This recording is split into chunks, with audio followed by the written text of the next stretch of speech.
ke daerah seberang. Sementara kolonialisme ini adalah upaya suatu bangsa untuk menguasai daerah di luar wilayahnya, baik secara ekonomi nanti maupun secara politik.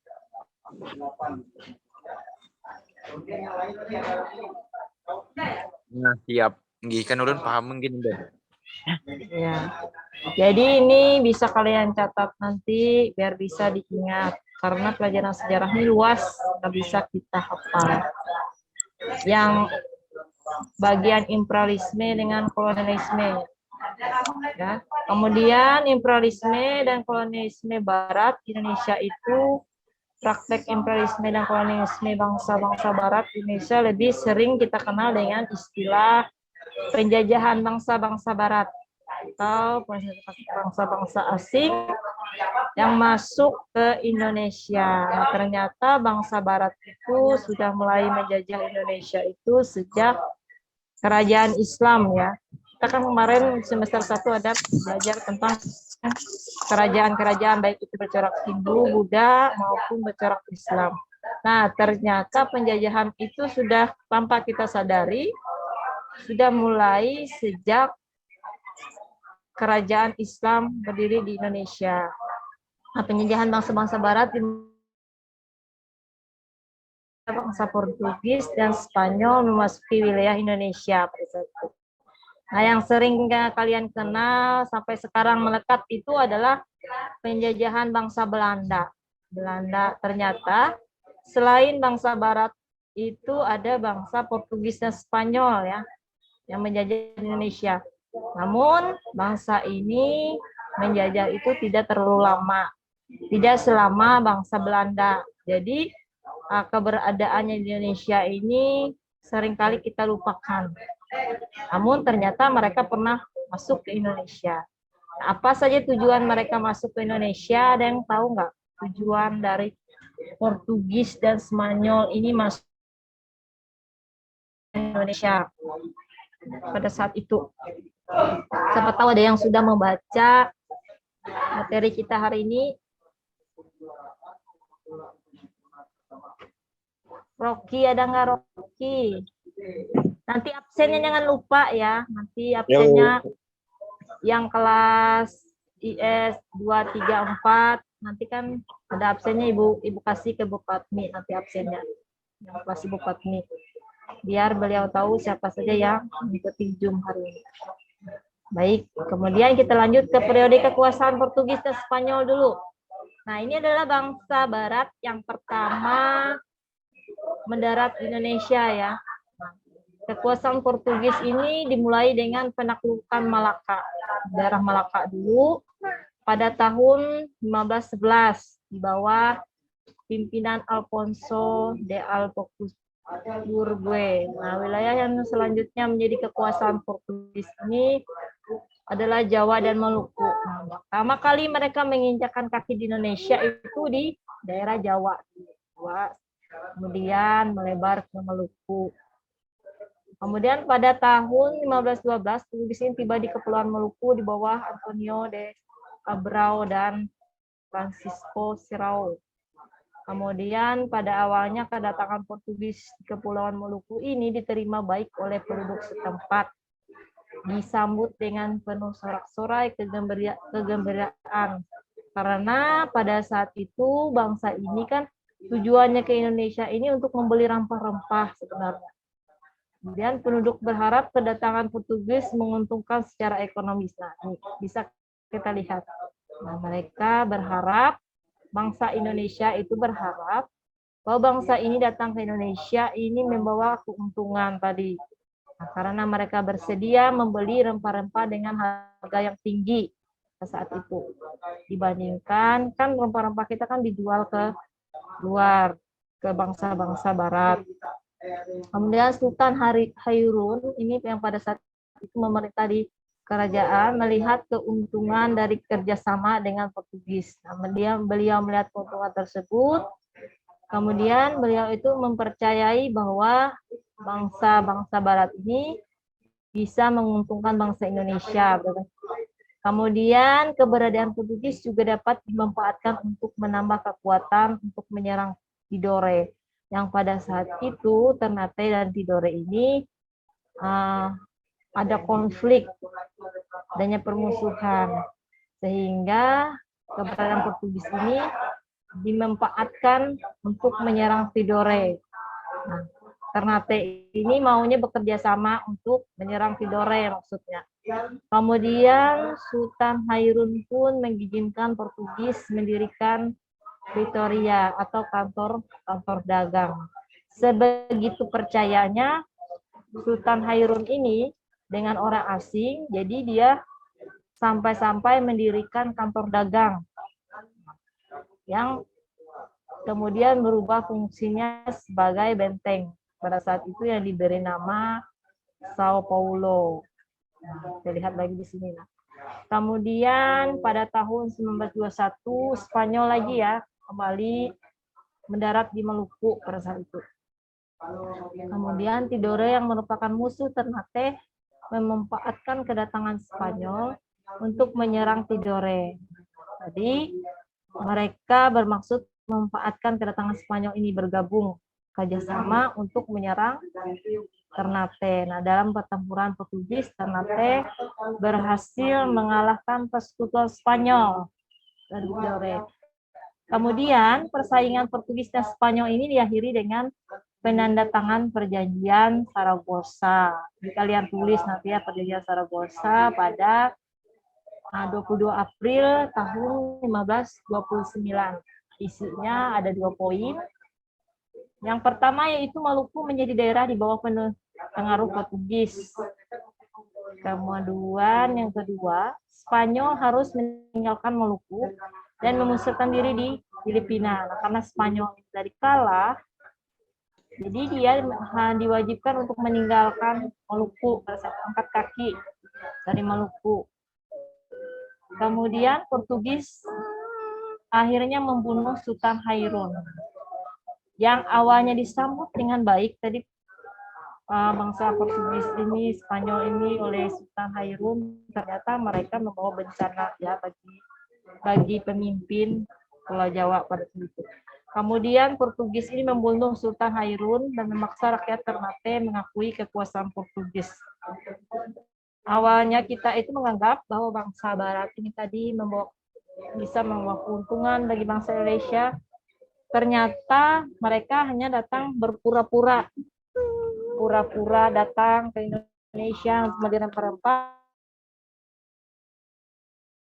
Juga bisa dikatakan sebagai penjajah.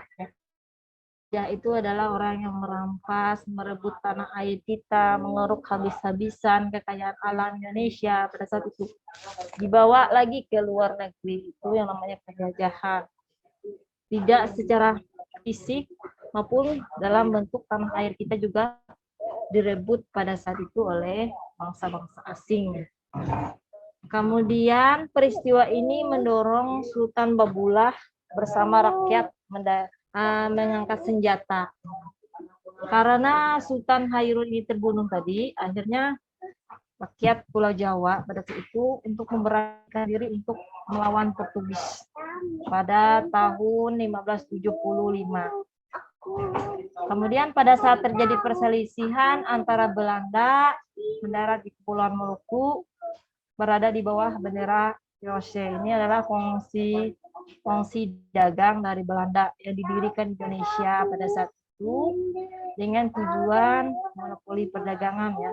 Kemudian berhasil mencapai kepulauan ini pada tahun 1605.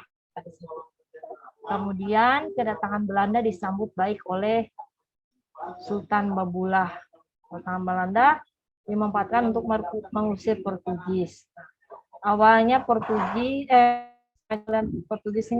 Spanyol ini datang ke Indonesia. Kemudian bangsa kedua lagi adalah bangsa Barat kedua adalah Belanda lagi. Dan lagi-lagi Indonesia menyambut baik kedatangan bangsa asing Belanda ini lagi, sama seperti bangsa pertama tadi, yaitu bangsa Spanyol dan Portugis yang datang tadi disambut dengan baik. dengan tujuan yang sama lagi untuk memanfaatkan bangsa Belanda ini lagi untuk mengusir Portugis. Itu maksud dari bangsa kita Indonesia. Mereka menyambut dengan baik pada di Pulau Jawa. Kemudian kita lihat lagi periode kekuasaan VOC atau kongsi dagang ini tadi. VOC ini bahasa Belanda atau disebut dengan Verenigd Oost-Indisch Compagnie. Ini merupakan kongsi dagang Belanda didirikan pada 20 Maret tahun 1602. Ini kalian catat nanti. Tahu di ujian nanti ada keluar. Kemudian tujuan pembentukannya adalah untuk menghindari persaingan antara perdagangan Belanda. Kemudian membantu keuangan pemerintahan Belanda, menyaingi pedagang-pedagang lain dari luar Belanda, kemudian memperkuat posisi sehingga dapat melaksanakan monopoli perdagangan. Kemudian poin yang kelima, menjalankan pemerintahan sebagai wakil pemerintahan Belanda di Hindia Timur. Ini beberapa tujuan dibentuknya kongsi dagang dari Belanda tadi di Indonesia. Nah, ini bisa kalian catat nanti, yang harus kalian tahu dalam sejarah ini nanti. Yang sampai kalian nggak tahu apa itu VOC, kalian nggak tahu. Padahal kalian sudah belajar sejarah. Ini yang harus poin-poin penting yang melekat nanti sampai kalian lulus nanti. Ini pasti ada VOC itu ditanyakan. Kemudian VOC juga dibentuk sebagai perusahaan dagang berstatus swasta. Dia hanya statusnya adalah swasta. Kemudian meskipun demikian, VOC ini akar penjajahan Belanda di Indonesia. Kenapa dia dibilang akar penjajahan di Indonesia? Karena dari perusahaan dagang yang berstatus swasta ini nanti dia memonopoli hasil-hasil perdagangan nanti. Dia yang menguasai isinya. Kemudian pemerintahan Belanda memberi wewenang khusus untuk menjalankan kekuasaan di Indonesia. Nah, wewenang ini disebut hak oktroy. Adapun isinya ada 5 macam atau 5 poin. Hak oktroy ini adalah hak yang dimiliki oleh kongsi dagang atau perusahaan dagang ini tadi. Nah, yang pertama ada hak mencetak uang. Yang kedua ada hak memelihara angkatan perang. Untuk berperang tujuannya. Kemudian hak memerintah negara yang diakui. Kemudian hak melakukan perjanjian dengan raja-raja. Hak memonopoli perdagangan rempah-rempah. Ini hak otori, hak istimewa ya. Hak istimewa yang dimiliki oleh VOC atau perusahaan dagang tadi. Keenam. Nah, kemudian Gubernur Jenderal VOC ini adalah, ini namanya Pieter Both, yang memerintah pada tahun 1610 sampai 1614. Kemudian pada masa pemerintahan Gubernur Jenderal Pieter van Overstraten ini, kondisi VOC mengalami kemunduran VOC. Ini pada saat Jenderal Pieter van Overstraten ini memerintah. Kalau dulu kan gubernur, jenderal namanya. Sama sampai sekarang ini kalau di tingkat provinsi juga diperintah oleh gubernur. Kemudian ada beberapa hal yang melatar belakangi dari kemunduran yang dialami oleh VOC pada saat itu. Yang pertama yaitu banyak pegawai yang tidak cakap. Artinya pegawai tercakap ini tidak sesuai dengan yang diinginkan oleh pemerintahan yang memerintah pada saat itu. Cakap ini dalam hal bekerja ya tentunya. Kemudian ada timbul perlawanan di berbagai daerah kecil. Di sini perlawanan mereka karena mereka tidak terima, karena VOC ini kan tadi tujuannya tadi kan datang ke Indonesia adalah untuk memonopoli tadi itu rempah-rempah, tapi semuanya mereka yang mengatur, itu yang menimbulkan tadi perlawanan di berbagai daerah karena masyarakatnya tidak terima dengan apa yang sudah ditentukan oleh VOC. Karena rakyat kita menganggap apa yang dilakukan VOC itu memberatkan baik itu petani kita di Indonesia. Makanya mereka melakukan perlawanan di sini. Kemudian terjadinya korupsi di dalam perusahaan yang dilakukan oleh pegawai VOC itu sendiri. Terjadi korupsi, mungkin uang hasil dari penjualannya itu digunakan untuk keperluan dirinya sendiri atau untuk memperkaya dirinya sendiri. Kemudian keuangan menjadi defisit keuangan negara itu menjadi menurun. Kemudian VOC terlalu sering terlibat perang yang memerlukan anggaran biaya tinggi. Tentu ya, kalau negara itu berperang, tentu mereka memerlukan biaya yang sangat besar. Contohnya aja perang antara Rusia sekarang. Mereka harus mengeluarkan begitu banyak biaya untuk membeli peralatan perang, kemudian memberi makan orang banyak. Itu yang membuat anggaran biaya itu semakin tinggi kalau berperang. Karena infrastruktur itu kan banyak hancur, perlu diganti. Nah, kemudian pada tanggal 31 Desember tahun 1799, VOC ini resmi dibubarkan oleh pemerintahan Belanda. Nah, dia mengalami kemunduran tadi. Kemudian wilayah kekuasaan VOC dan utang-utang VOC ini dilimpahkan kepada pemerintahan Belanda. Karena mereka meninggalkan banyak utang tadi, keuangan ini menjadi defisit, akhirnya dilimpahkan kepada pemerintahan Belanda kembali. Kemudian setelah pemerintahan VOC atau Kongsi Dagang Bersatu Swasta ini berakhir tadi, muncul lagi periode pemerintahan kolonial Belanda satu lagi datang ke Indonesia. Ini masa barat lagi yang datang ke Indonesia itu kolonial Belanda satu. Periodenya itu pada tahun 1808 sampai 1811. Jadi yang poin-poinnya bisa kalian tulis, poin-poin penting. Kemudian pembangunan jalan, ini hasil dari pemerintahan kolonial Belanda satu ini memberikan warisan atau meninggalkan warisan pemerintahan jalan. Jalan itu dibangun pada saat pemerintahan kolonial Belanda ini datang ke Indonesia. Mereka membangun jalan pada saat itu yang sampai saat ini bisa orang Pulau Jawa bisa rasakan.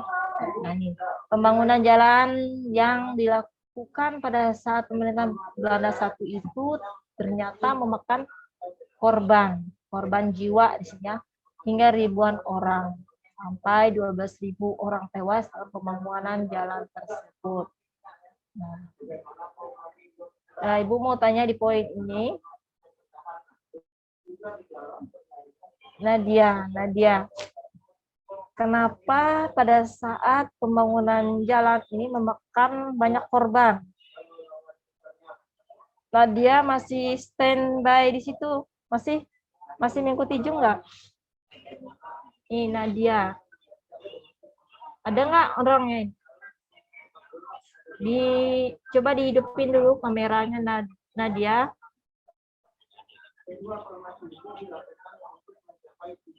Jaratu nih kelas berapa? Jaratu 11 berapa Jaratu? Masih ada di sana nggak orangnya? Bisa dengar suara Ibu nggak yang lain? Oh. Nah, Nadia masih ada di sana nggak? Nadia. Siapa tahu orangnya jalan-jalan nih. Nggak ada menjawab. Jaratun. Halo, Jaratun dan Nadia.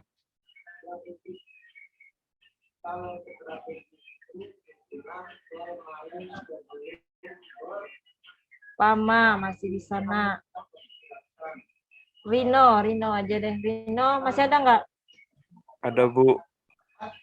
Rino, Ibu mau tanya tentang pembangunan jalan. Tadi kan di sini diceritakan memakan korban hingga ribuan orang.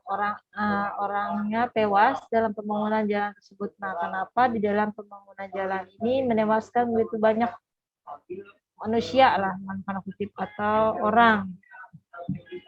Ya, karena mereka itu tidak diupah, Bu, tidak digaji dalam melakukan pembangunan tersebut. Bisa dibilang itu dipekerjakan secara rodi. Iya, pekerja rodi ya.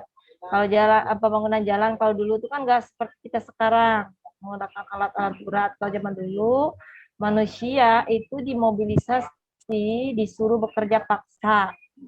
Nah, bukan karena dia tidak upah, ya memang kerja paksa itu adalah tidak diupah. Karena mereka tidak upah kan, mereka kan jadi paksa panas, hujan dan segala macam.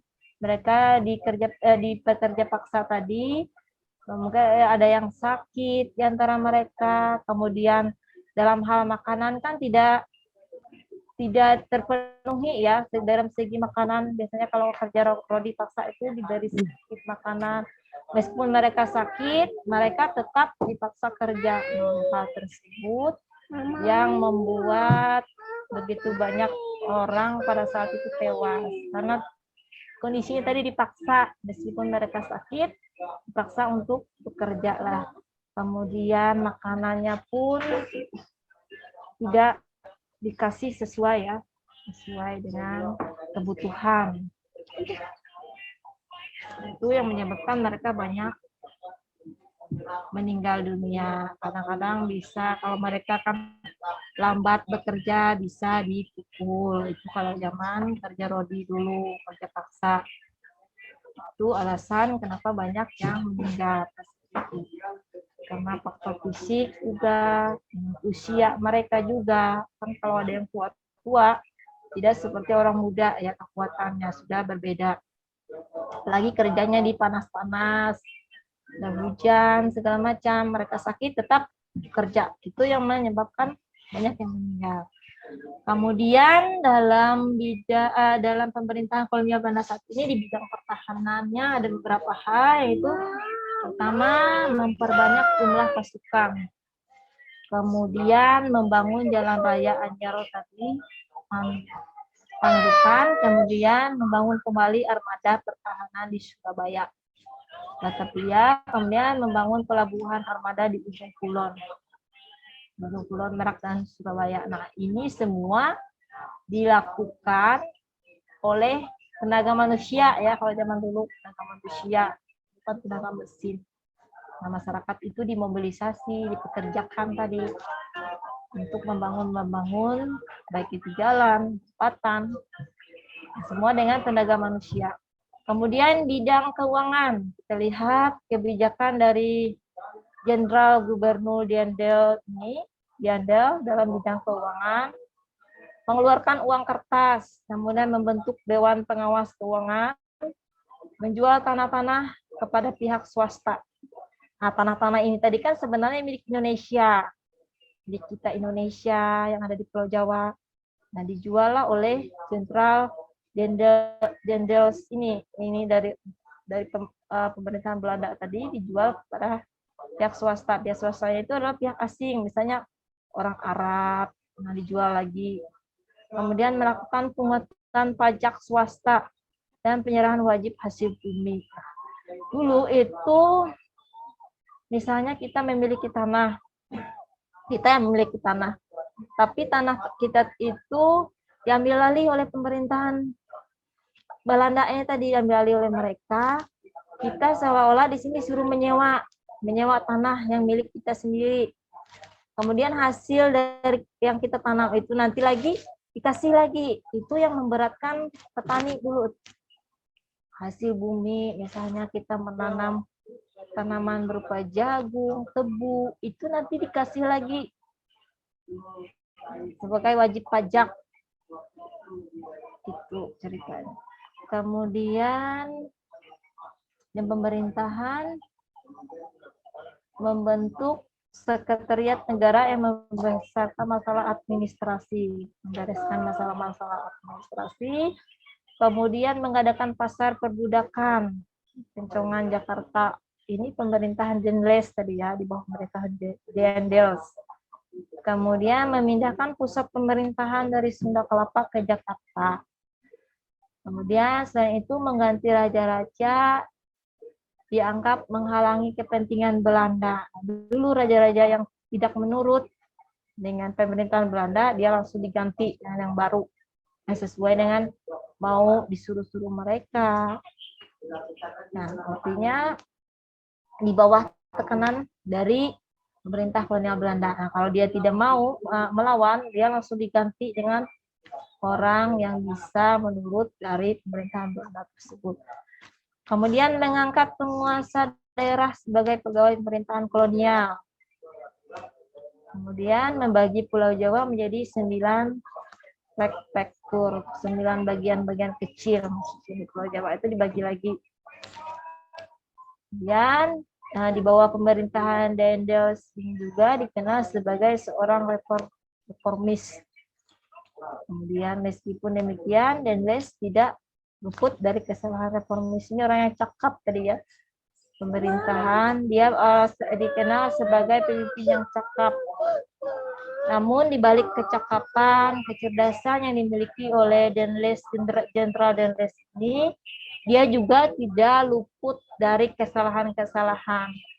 Nah, salah satu kesalahan terbesar dari Daendels ini adalah ketika ia menjual tanah kepada pihak swasta.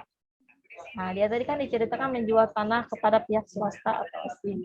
Nah, ternyata hasil dari penjualan tanahnya itu tidak dimasukkan dalam kas pemerintahan atau daerah, namun dipakai untuk memperkaya dirinya sendiri, pakainya untuk kebutuhannya, memenuhi kebutuhan keluarganya. Nah, tersebut akhirnya dia dipecat karena kelalaiannya tadi, karena dia atau zaman sekarang bisa dikatakan dengan istilah korupsi lah, korupsi. Daendels ini dipecat dari kedudukannya. Nah, Louis Napoleon menggantikan Daendels. Jenderal Louis Napoleon ini menggantikan Daendels dengan Jenderal Jan Willem Jansen. Digantikan dengan orang baru lagi. Kemudian Jan Willem Jansen ini mulai memerintah di Indonesia sejak tahun 1811. Namun dalam pemerintahan Jan Willem Jansen ini tidak memiliki kecakapan seperti yang diharapkan pemerintahan Belanda. Nah, dia tidak secakap, sepintar, secerdas Daendels ini tadi dalam memerintah. Kemudian pada 18 September 1811 terjadi perubahan politik lagi. Tentang kolonial Belanda di Indonesia mengalami kekalahan dari pasukan Inggris. Ternyata pada tahun ini Inggris datang ke Indonesia lagi. Datang ke Indonesia, kemudian Inggris datang menggantikan pemerintahan Belanda. Ini kan pemerintahan kolonial Belanda 1 baru diceritakan.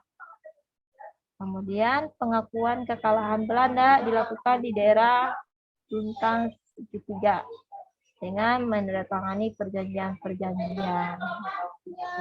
Tadi kan Inggris ini datang ke Indonesia. Ternyata pemerintahan Belanda 1 itu dikalahkan oleh Inggris. Kemudian mereka melakukan beberapa kesepakatan. Yang pertama, Pulau Jawa dan sekitarnya yang dikuasai Belanda diserahkan kepada Inggris. Semua tentara Belanda menjadi tawanan Inggris. Nah, kalau kalah itu kan harus diserahkan ya kepada pemerintahan baru lagi. Kemudian orang-orang Belanda dapat dipekerjakan dalam pemerintahan Inggris. Kemudian kita masuk ke periode pendudukan atau pemerintahan Inggris. Setelah pemerintahan Belanda 1 tadi selesai, digantikan oleh Inggris. Di sini ada Thomas Stamford Raffles, tokoh yang menjalankan pemerintahan Inggris. Nah, di Indonesia dalam menjalankan tugasnya, Thomas Stamford Raffles ini dibantu oleh sebuah badan penasihat yang disebut dengan Advisory Council. Nah, tugas dari Thomas Stamford Raffles ini mengatur pemerintahan, meningkatkan perdagangan, dan mengatur keuangan. Ini tugas dari Jenderal Thomas Stamford Raffles.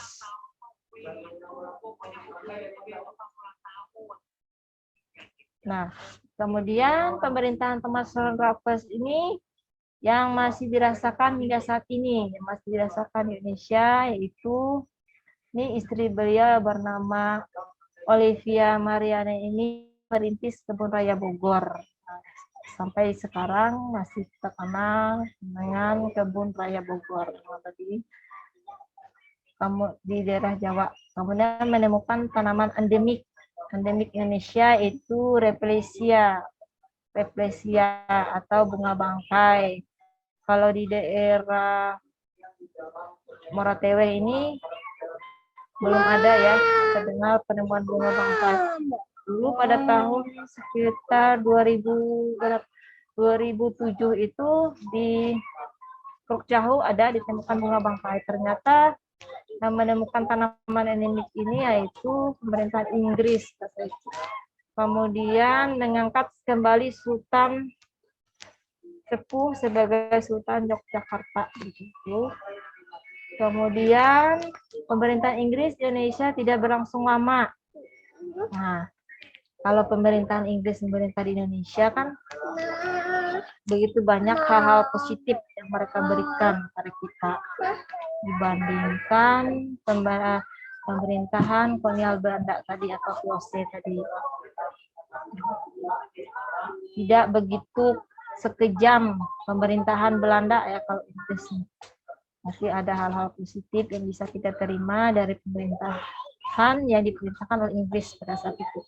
Namun keberadaan pemerintahan Inggris ini atau orang Inggris ini datang ke Indonesia itu tidak bertahan lama karena pemerintahan Inggris ini menyerahkan lagi kekuasaannya atau pemerintahannya kepada Belanda lagi. Nah, yang dikenal dengan periode pemerintahan Belanda II. Nah, kalau yang tadi kan pemerintahan Belanda I. Ini pemerintahan Belanda II.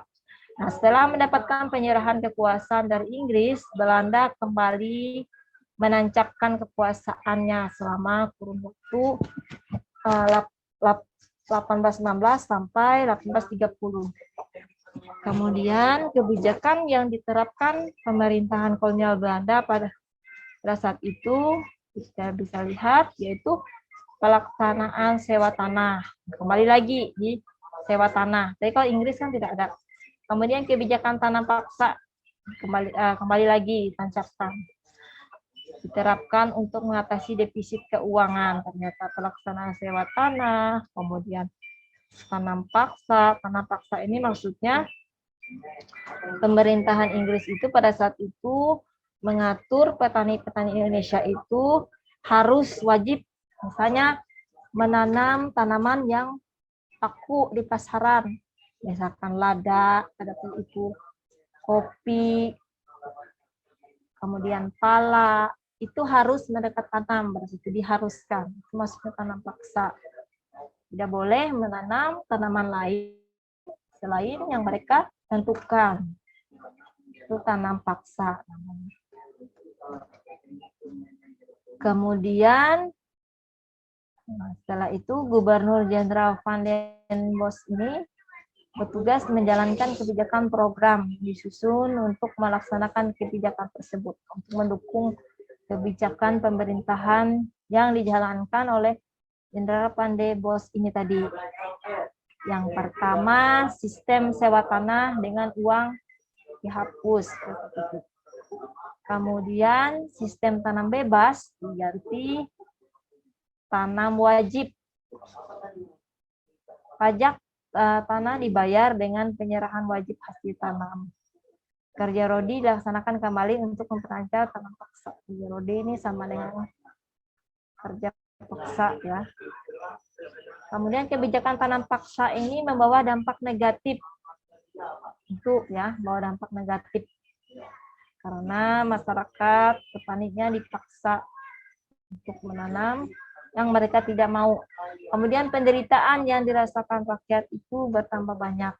Rakyat ditekan untuk menyetor hasil panen melebihi kewajiban. Yang seharusnya misalnya 1 ton, dilebihi lah 1 ton lebih.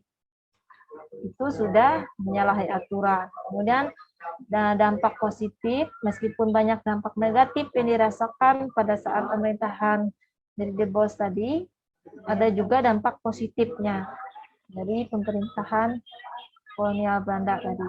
Nah, kita bisa lihat dampak positifnya di sini, tanam paksa memberikan pengetahuan mengenai jenis-jenis tanaman baru tadi yang kita belum tanam, memberikan pengetahuan berupa tanaman baru. Kemudian cara merawatnya, pengetahuan mengenai daerah-daerah yang cocok untuk jenis tanaman tertentu yang bisa hidup, misalkan. Kemudian cara mengolah tanah dan memanennya, mereka ajarkan di sini.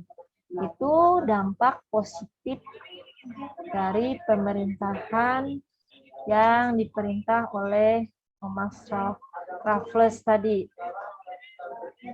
Kemudian kebijakan tanam paksa ini berhasil mengatasi defisit. Nah, ternyata strategi yang mereka terapkan tadi untuk mengembalikan keuangan bangsa Belanda tadi berhasil dari tanam paksa dan kerja rodi tadi, karena hasilnya kan banyak masuk ke visa negara. Kemudian kolonial Belanda bagi Indonesia mengakibatkan kesengsaraan. Berhasil bagi pemerintahan Belanda, namun bagi Indonesia dampaknya itu mengakibatkan kesengsaraan tadi. Kesengsaraannya karena rakyat kita dipaksa kerja tadi, kemudian hasil tanaman-tanaman petani tadi yang seharusnya dia setor misalnya 100 kilo, tambah jadi 150 kilo, itu kan memaksa sudah. Nah, dikit masuk ke kita, banyak diberikan kepada kolonial Belanda, nah, menimbulkan kesengsaraan bagi kita.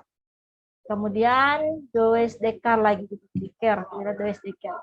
Ini adalah merupakan tokoh Belanda yang bersimpati terhadap penderitaan. Nah, dia bersimpati kasihan terhadap pemerintahan yang dialami kita pada saat itu, penderitaan yang dialami oleh Indonesia pada saat itu. Nah, sehingga Does Dekker ini mengusulkan penghapusan sistem tanam paksa. Nah, Does Dekker ini adalah orang Belanda ya, dari Belanda. Nah, atas dasar dari usul Does Dekker ini, tanam paksa akhirnya dihapuskan. Ya, menulis melalui sebuah buku tentang McHaveler. Ini adalah nama samaran dari Does Dekker. Ini adalah Multatuli. Kemudian mengingat sudut banyaknya kekayaan alam Indonesia yang diambil oleh pemerintahan Belanda, kondisi tersebut memunculkan yang dinamakan dengan politik etis atau dan juga politik balas budi. Politik etis, politik balas budi ini merupakan ungkapan dari mereka tadi bersimpati ke Indonesia karena merasa pemerintahan Belanda itu sudah banyak hasil kekayaan alam yang dibawa ke luar negeri, yang diambil mereka. Tidak hanya berupa rempah-rempah, tapi tanaman-tanaman, baik itu berupa kekayaan alam lain seperti minyak mentah dan sebagainya, mereka ambil. Nah, mereka menerapkan akhirnya di sini adalah politik balas budi nanti. Bisa lihat di sini politik balas budi seperti apa. Sini ya, dalam pelaksanaannya politik etis dan politik balas budi ini tidak berjalan secara efektif dan merata. Yang politik balas budi ini mereka pemerintah kolonial Belanda itu membangun pendidikan atau sekolah. Namun sekolahnya itu yang boleh sekolah di situ adalah kelompok orang-orang yang memiliki darah biru, misalnya kelompok anak-anak bangsawan. Namun masyarakat biasa itu di sini tidak diperbolehkan sekolah, misalnya anak-anak petani. Tidak sembarang orang masih boleh sekolah di sini. Itu maksudnya yang tidak efektif tadi, tidak merata, tidak dirasakan seluruh rakyat yang ada di Indonesia. Ada beberapa orang saja yang merasakan tentang politik etis ini. Contohnya tadi, pemerintah kolonial Belanda mendirikan sekolah tadi, hanya orang-orang tertentu yang bisa sekolah di situ. kan tidak merata. Sebenarnya politik etis belum mampu mengubah nasib bangsa Indonesia yang lebih baik. Belum bisa merubah nasib kita menjadi lebih baik. Kemudian meskipun demikian, kebijakan dan pendidikan ini membawa kemajuan yang ditandai munculnya golongan intelektual atau orang-orang terpelajar. Ini ada beberapa tokoh intelektual yang muncul pada saat itu, pada saat pemerintahan kolonial Belanda II ini. Ini bisa kalian catat. Ada Dr. Wahidin Sudiarkusodo, kemudian Dr. Sutomo, dan Dr. Cipto Mangunkusumo. Ini adalah tokoh-tokoh yang tergerak untuk membebaskan bangsa Indonesia pada saat itu dari belenggu penjajahan. Nah, kemajuan di bidang pendidikan membawa perubahan positif juga ternyata bagi bangsa Indonesia. Nah, ini tokoh-tokoh orang Indonesia pada saat itu mereka bersekolah, memiliki ilmu yang banyak. Nanti mereka membawa perubahan bagi bangsa kita. Nanti minggu depan mungkin Zoom-nya sebentar ya, Zoom kita nih sebentar. Karena minggu depan ya jadwal kalian itu sudah masuk ke penilaian akhir semester atau UTS. Nanti kasih tahu kepada teman-temannya yang nggak hadir hari ini, minggu depan harus bisa ikut Zoom ya. Nah, nanti Ibu lihat absennya siapa saja yang ikut Zoom. Nanti kalau kelas Ibu nanti ada pengaruhnya ke nilai juga. Nah, khusus untuk kelas UPS 1 nanti kalian bisa buka Google Classroom-nya lagi tentang materinya, ada Ibu share di sana dan dirangkum ya tugasnya untuk 11 1. Nah, untuk 11 2 3 4 absennya tetap berjalan, nanti Ibu kasih ke Ibu Fatmi absen kalian. Nah, minggu depan kita ada Zoom lagi. Mungkin Zoom-nya ini Ibu Fatmi juga bisa ikut nanti minggu depan kemungkinan. Karena minggu depan ini kita UTS ya, UTS. Nah, diharapkan kalian itu bisa mengikuti Zoom. Karena Ibu lihat yang mengikuti Zoom hari ini sangat sedikit. Padahal kalian itu ada 4 kelas ya. 4 kelas, kalau dihitung-hitung lebih dari 100 orang. Nah, yang hadir di sini tidak sampai 30, Ibu lihat tadi. Sedikit sekali yang ikut. Nah, harapan Ibu minggu depan kalian itu lebih banyak lagi dari yang hari ini. Nah, ini materi kita tentang imperialisme tadi sudah berakhir. Ada ingin ditanyakan nggak dari awal tadi tentang imperialisme atau sering kita kenal dengan penjajahan bangsa asing.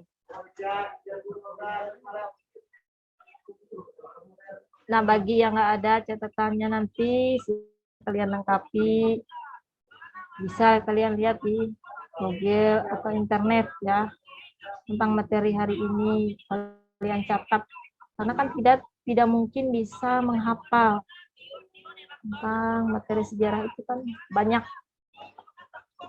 Jadi, nah, minggu depan mungkin ada materi sedikit dijelaskan tentang responnya ya. Ini kan penjajahan, ini kan tentang penjajahan bangsa Barat. Pokoknya bangsa Barat itu diawali dari Portugis dan Spanyol dulu datang ke Indonesia, kemudian Inggris, kemudian habis Inggris itu tadi ada Belanda.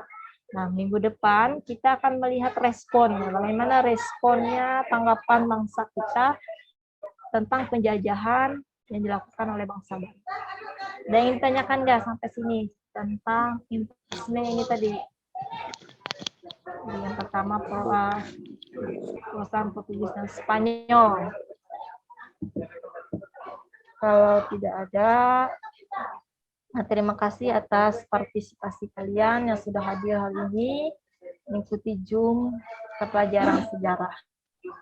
Nah, mudah-mudahan materi hari ini bisa bermanfaat untuk kalian, baik itu pada saat sekolah maupun kalian sudah lulus nanti, kalian bisa mengingat tentang materi yang disampaikan hari ini.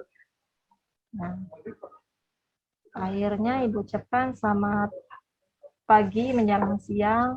Semoga kita dalam keadaan sehat. Pagi, Bu. Ya, sudah Pagi, Bu. keluar. Ya.